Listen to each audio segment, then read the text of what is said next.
governments and accountability,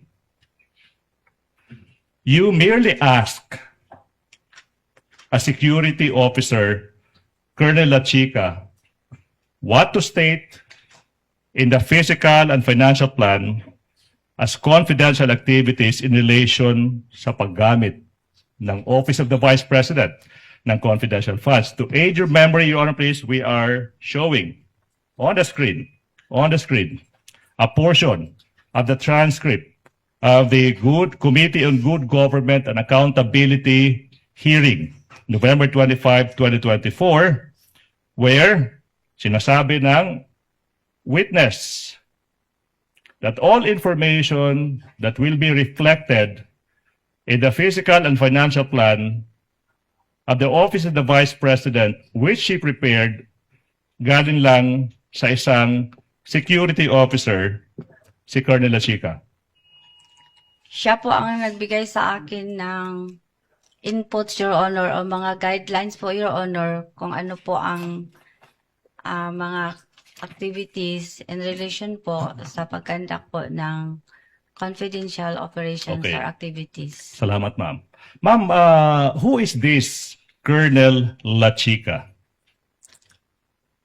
Si Colonel Lachica po ay siya po ang commanding officer ng aming BPS-PG at siya din ang aming security officer ng Office of the Vice President.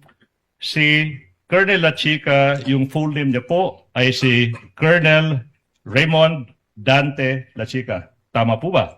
Mo na iyang full name, Your Honor. Yun yung full name niya. Now, thank you so much. Daghang salamat, ma'am. Now, hindi po ba na aside po na si Lachica, Colonel Lachica yung magsasabi sa iyo ano yung isusulat sa plan, hindi po ba na the same Colonel Lachica yung nagbibigay sa iyo ng mga listahan ng object of expenditures where the confidential funds will be used? Ma'am, before you answer that, to remind you, eto naman, page 126 po ng transcript of the CGGPA hearing dated November 25, 2024.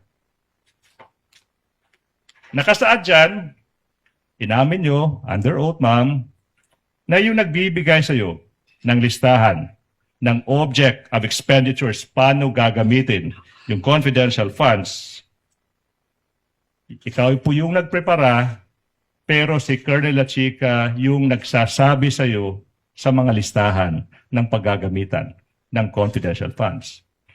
Based on that transcript, tama po ba? Sorry, Your Honor, nalibog ko sa imong question. Taas man kaayo. We have to clarify, by nalibog, ibig sabihin, confused. Na-confused po. Now, ma'am, base po sa November 25, 2024 hearing, inamin niyo po na si Colonel Lachica yung nagbibigay sa iyo ng listahan ng object of expenditures for confidential funds. Tama po ba? Object of expenditures, yes, Your Honor. Yes, Sa Your kanya Honor. galing. Nagagsalamat, ma'am. Ma'am, ito yung tanong, ma'am. Isn't it po na yung